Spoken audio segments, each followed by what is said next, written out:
I think that there's a long-standing stigma that's existed for, several decades from the war on drugs. People think that you can lose your mind on psychedelics. They think that you're gonna, take LSD and go jump out of a window. There's all these kind of tropes. And those are the same things that have pushed a lot of the science and research underground over the last several decades and really, stopped the space from progressing. I think what we're seeing in reality when we look at the data of the clinical trials is that, some of these compounds are far more effective than existing treatment options. Hey everyone, this is Prashant and I'll be your host of the VC10X podcast. And today we have Daniel Tarockoff with us. Daniel is a partner at Wine Ventures where they are investing in psychedelics and wellness. In this episode, we'll talk about what is psychedelics, the state of mental health, how can psychedelics help in mental health issues, regulation around psychedelics, public perception, is psychedelics a venture backable sector? How to think about investing in the space, the Wine Reciprocity pledge, and lots more. So without wasting any time, let's dive straight in. Hey Daniel, so good to have you on the VC10X podcast. How are you doing? Hey, Prashant, I'm doing well. Thanks for having me. Yeah, it's my pleasure. And I found it very interesting what you're doing at Wine Ventures. So can you give us all a brief of what exactly are you trying to accomplish at Wine Ventures? Yeah, sure. So Vine is an early stage fund. We're focused on what we think are the two greatest problems facing mankind, which are mental health and aging. Out of our fund one, we really focused on that first piece of mental health. And a big focus of how we're addressing that is through investing in psychedelics, which is just one tool in the kind of toolkit to solve mental health, but a really important one that's gone under the radar and unused in our society for the last several decades. So we're excited about investing in the companies that are bringing them back to people that need them. Yeah, absolutely. And mental health, like you mentioned, has been a major concern. And we are seeing a rise in the trend that more and more people are facing mental health issues. And this was also exacerbated with the recent lockdown that we had because of COVID. So, can you talk into how big of a problem is mental health becoming in our society? And it's kind of normalized, and a lot of that is not often talked about as well. A lot of people are facing the issues, but they're not reporting. So, the issues are still there. So, can you talk about how psychedelics and practices like that can help in this mental health issue that we're facing?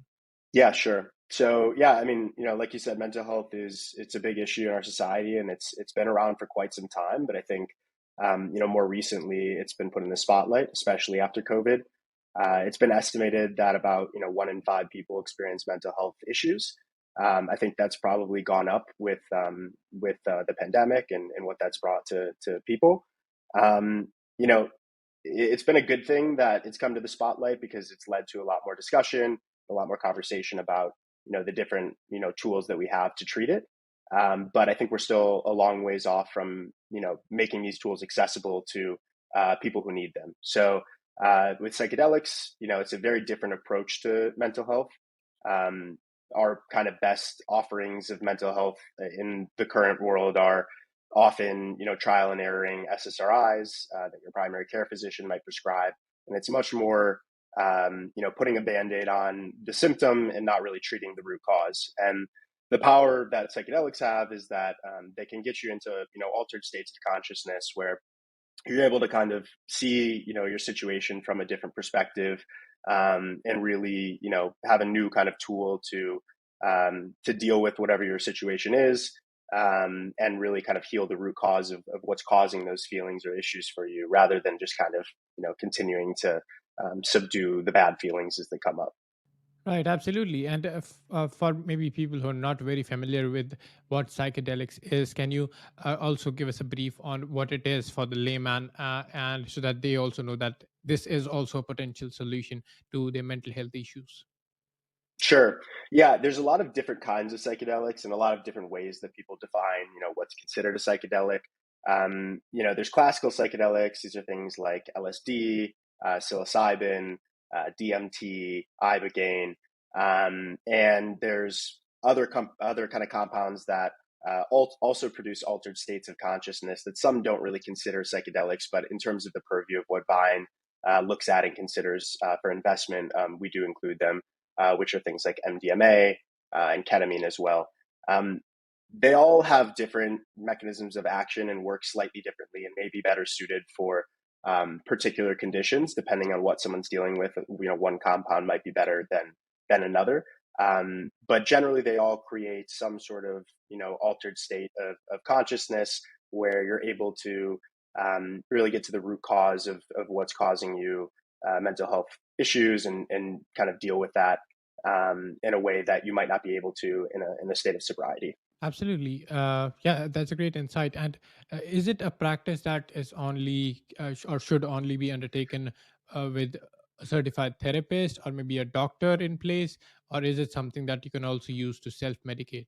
So I won't prescribe how people use them. I think they can be done. They can be used in a variety of different ways, and different people use them in different ways. Some use them through the medical, traditional medical system, such as ketamine, which is already legal in the U.S. for the treatment of depression.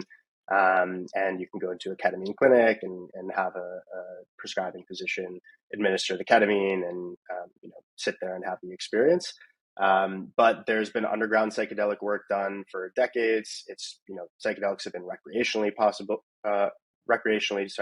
popular for decades. These medicines have been used in some cases by indigenous communities for centuries, and so there's no one prescribed right way to use them. But I do think it's important to call out that these are really powerful substances, and not having the knowledge of the impact that these can have, how they're working on your brain, and what the experience is going to be like. I wouldn't jump into something like this without really understanding what you're getting into.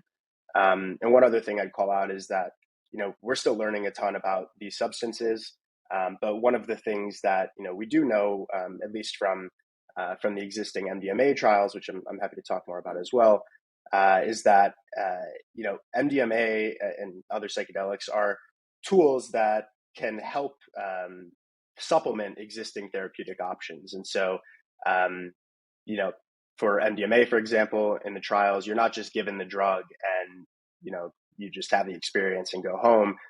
You're given it in tandem with therapy, with therapists present, discussing whatever comes up for you. And so it's not MDMA, it's MDMA assisted therapy.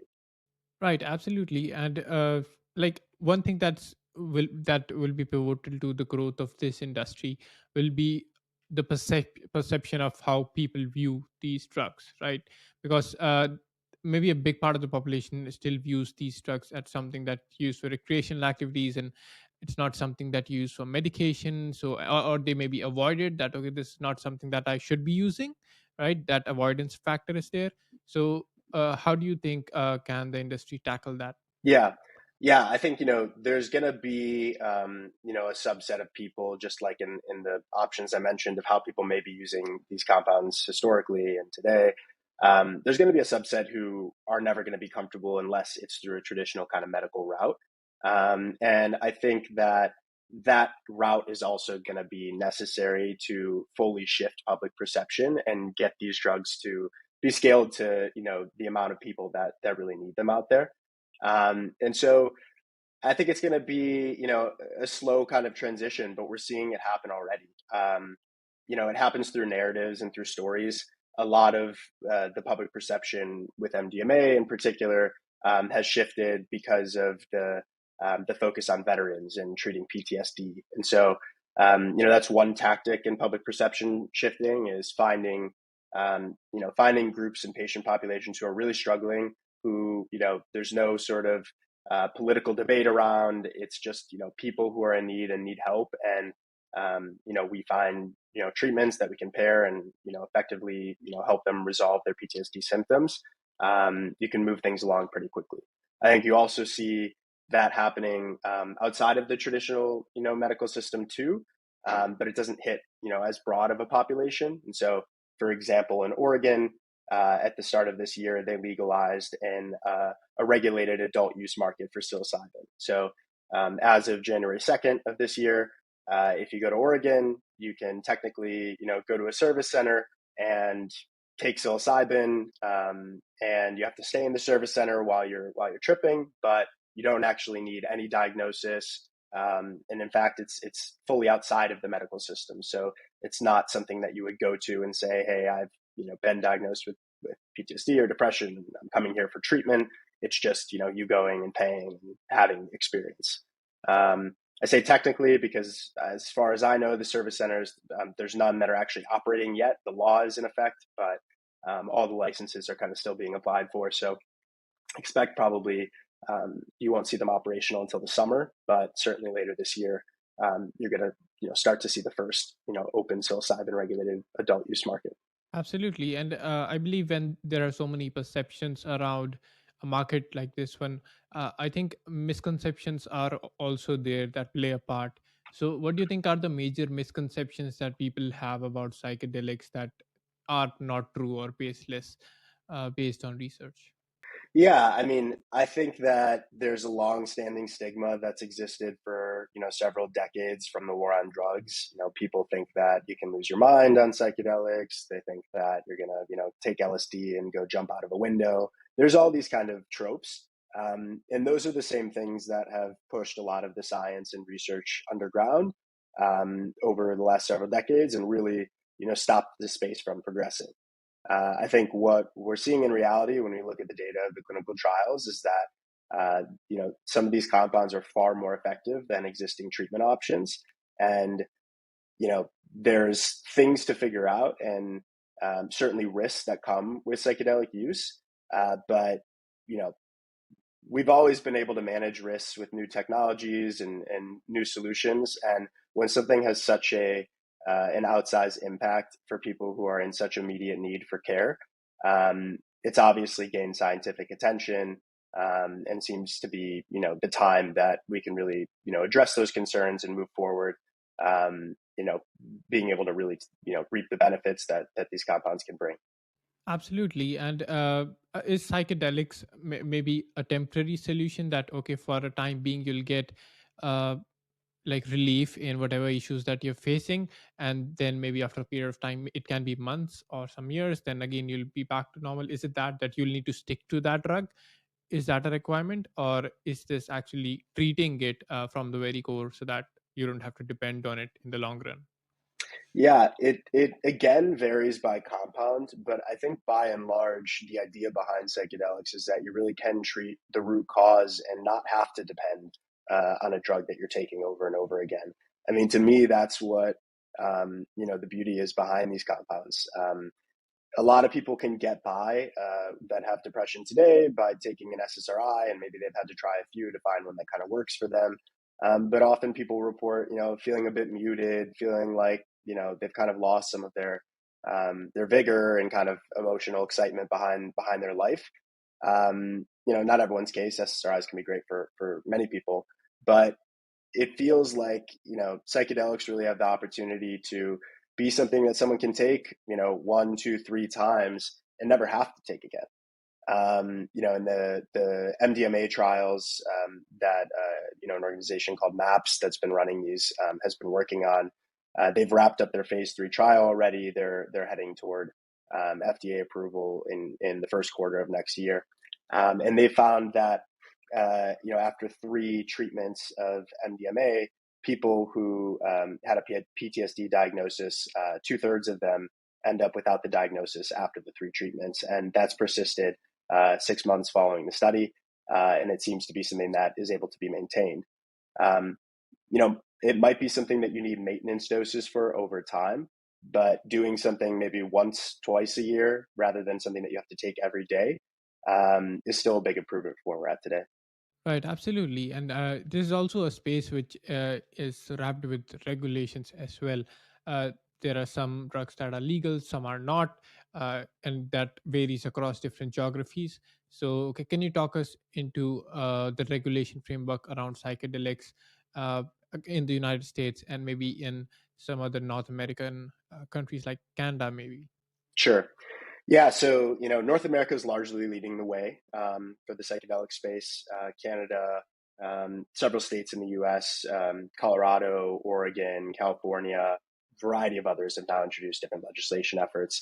I would say, there's a couple big things to think about. One is the medical route that we kind of talked about. And so in this route, psychedelics are no different from any other pharmaceutical compound that you have to take through the process of getting approval by the U.S. government. And so there's a governing body. It's called the FDA. They approve all drugs. You have to go through several different clinical trials to prove out the safety and efficacy of the drug, that it's not toxic, that it's actually effective. And you do this through these successive trials that get larger and over time, and prove at a bigger scale that they're still working and that they don't have adverse effects either. And that's going to be the pathway that will really open up access, because once you have FDA approval, you can start getting insurance coverage, and the FDA considers these drugs to have an actual medical use, which means that the DEA, the Drug Enforcement Agency, will reschedule the drugs and not consider them to be, Schedule 1, which basically means that they have no medical use and that they're controlled substances that are fully banned. And so the kind of progress that we're seeing there is, as I mentioned earlier, the organization MAPS, they've completed their confirmatory second phase 3 trial of MDMA earlier this year. And that's expected to be applied to the FDA for a new drug application that would become legal starting in Q1 of next year. That's really the next psychedelic up in line to become, fully legal, besides ketamine, which is already, legal in the U.S. for depression. After that, you see psilocybin, which is being brought forward by several organizations, Compass Pathways, Usona Institute, Be More, and that's also going through FDA pathways. That's a little bit further, down the road, not until a 25, 26 kind of time frame. But that's also going kind of the medical route. Outside of that, like I mentioned, there's other kind of states that are taking action. So Oregon, despite not having FDA legalization of psilocybin, Oregon as a state has voted to make this accessible through this Adult Regulated Use Act. That's, currently in effect. I think by this summer, you'll be able to go there and access psilocybin treatment. Colorado passed a similar law that'll go into effect in 2024. And you see a lot of different efforts of a variety of, different types of regulations, some decriminalization efforts in different cities that just make it a lower priority for police. Some states that are focused on passing bills that allow for researchers to access and use the compounds, but not the general public. Canada, you see Alberta has legalized specific regulated use of psychedelics. That will again be through a specific program where doctors will have to prescribe them. But yeah, you see a lot of movement, a lot of different approaches to movement, and a lot of these are going to be testing grounds to see how we can integrate psychedelics safely into society. Yeah, absolutely. And let's talk about the venture backability factor of this entire space. So venture is kind of a different, works on different kind of metrics that you have. It has to be scalable kind of a company for it to be venture backable. So do you think that psychedelics has that kind of potential that it can produce outsized returns on the invested capital? Yeah, absolutely. I think different pieces of the kind of psychedelic value chain are more venture scalable than others. But I think overall, there's a ton of opportunity that's venture backable in the psychedelic sector. We look across the full value chain of the space. So our investments go, fully upstream. This is your, drug development kind of, biotech approach, which is a lot of the companies that are developing drugs to go through that FDA process, but then fully, downstream from there. So synthetic manufacturing, natural cultivation, different digital platforms that help aid in the care delivery process. We look at delivery infrastructure, different ketamine clinics, for example, psychedelic tourism, and then fully downstream, you've got this kind of broad bucket that we'll look at, which is consumer products, and these can be things that are tangential to the psychedelic space, but generally have a theme of solving for something in the general area of conscious health and well-being that psychedelics touch on as well. Of those areas, I would say you can really find venture scalable businesses across all of them, but the toughest one is the delivery infrastructure space. And it's been a space that we've largely stayed away from, despite kind of keeping an eye on it because of that scalability issue. Opening and maintaining clinics is just a really expensive business. It doesn't scale very well. It has high costs of rent and labor, and the uptake that that it would really need to be fully utilized or close to fully utilized to have a profitable model is just not there yet. I think that might change with the introduction of MDMA into the picture, but currently as just ketamine clinics, I think that those are tougher businesses to be venture scale. Absolutely. And this is also a space that will also be on the target of big pharma companies. They will also be looking to innovate in the space and try to get their drugs out there. So, do you think that that competition of startups with the big pharma companies and startups will be able to fight that battle and eventually win against the big pharma? Yeah, I don't view it so much as competition, largely because big pharma has ignored not just psychedelics, but broader CNS drug discovery for several decades now. Since the introduction of SSRIs, a lot of big pharma companies just fully shut down their programs targeting neuro and the mind, and so I think that big pharma will be an inevitable partner to helping scale these things. May even be, the exit opportunity for a lot of these psychedelic startups that are developing drugs. Might be acquired by big pharma companies at some point. And so I would view it more as a partner or potential acquisition partner rather than an immediate competitor. Right, absolutely. And what are the potential or key markets for psychedelics? Is it only mostly based in the mental health space, or there are more implications of it? Yeah, there's additional studies being done in a variety of different indications. I would say by and large, they're really tied to mental health in some way. But you also see things like eating disorders, for example, and pain, inflammation, being potential indications that could be treated by psychedelics. They're probably tied to the mind in some way, and I think largely it's all mental. But yeah, we still don't know a lot. We're learning and continuing to do more studies, so it's to be seen. Right, absolutely. And while you're investing at Wine Ventures, what are the kind of solutions that you're mostly looking at? And in those solutions, what are the traits you look at in those companies to see if you want to invest in them or not? Yeah.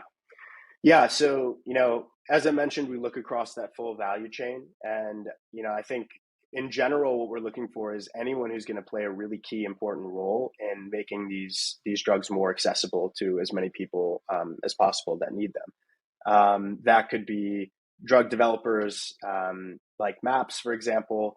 Something that we really like about MAPS is that they truly, I mean, they have their hearts in this. They are people who've worked on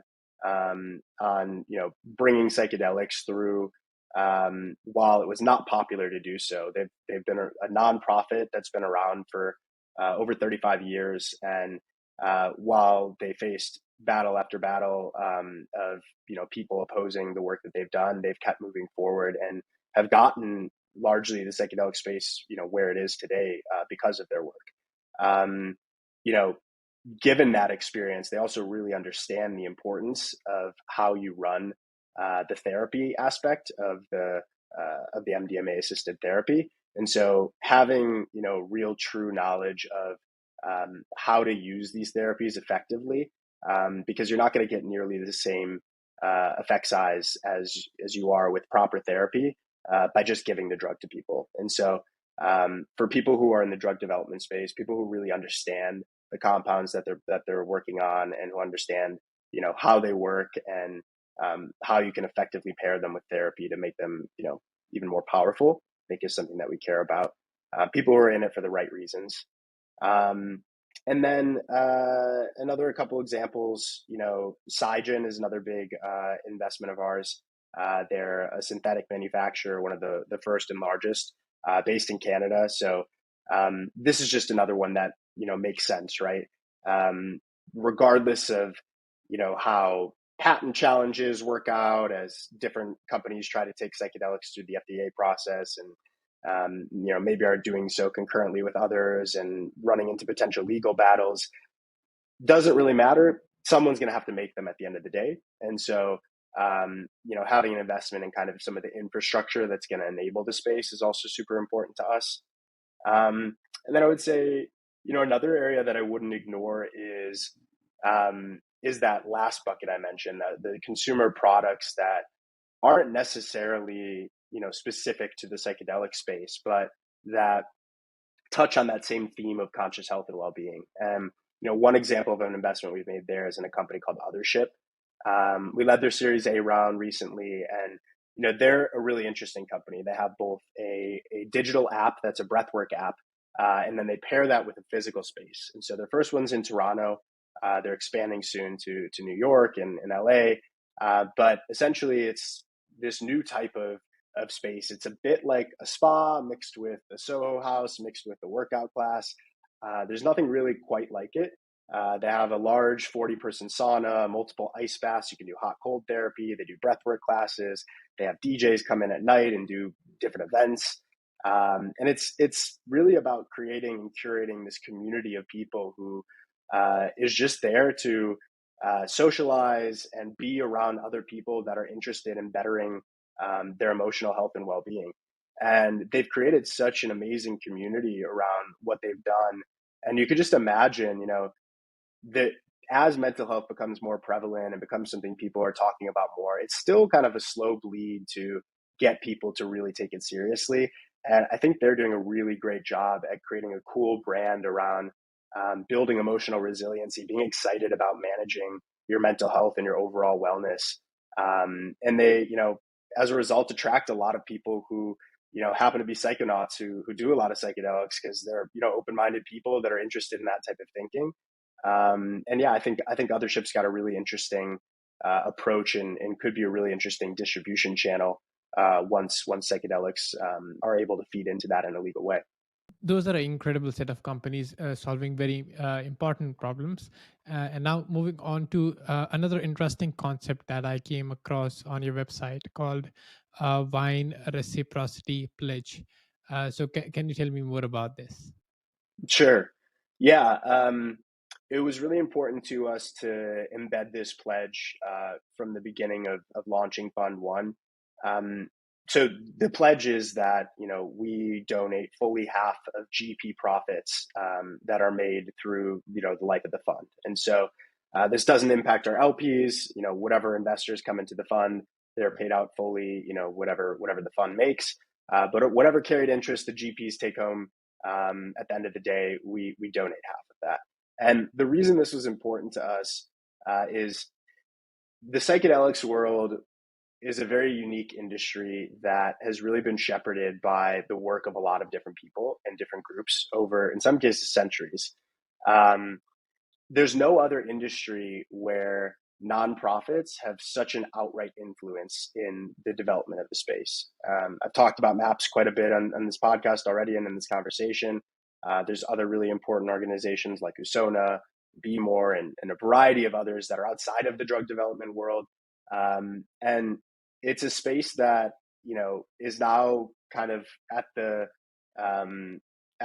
grips of capitalism, if you will. And now there's a bunch of money pouring in and it's got a lot of hype behind it, but it wasn't always that way. And there was people who really carried the torch to get it to where it is today. And we want to make sure that that those people are compensated. And that includes, by the way, indigenous communities that have shepherded these medicines and used them for centuries in many cases, all over the world. And so we just want to recognize the important role that a variety of groups has played and will continue to play, and honor that not just with words but with a share of the profits that are going to be generated by this space.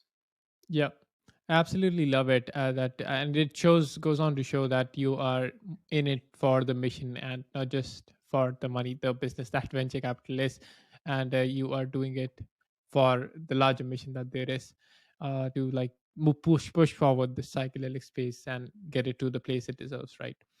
All right. So now moving on to our rapid fire round, wherein I'll ask you 5 quick questions about the fund, and you have to give 5 quick answers. Sounds good. Cool. Let's do it. All right. So the first one goes: what are the sectors and regions you invest in? We invest globally, but I'd say largely North America. What's the typical stage of investment? Early stage, pre-seed, seed. What's the typical check size you put in? Our average check size is 300K. Where can founders apply in case there's direct way? You can email me, dt@vine.vc. Where can our listeners follow you? You can follow me on Twitter. It's at dtarockoff, DTAROCKOFF. Or just hit me up by email, and happy to chat with anyone interested in the space. Absolutely. I'll make sure all this information is there in the show notes below so that our listeners can get there easily. Thanks so much for coming on the podcast, Daniel, and enlightening us all on the psychedelic space and why it's an important one, and where we can have a lot more developments, and especially can help in the mental health issues that we are seeing across the world rising cases, right? So thank you for coming on, and happy investing. Thanks, Prashant. Appreciate it.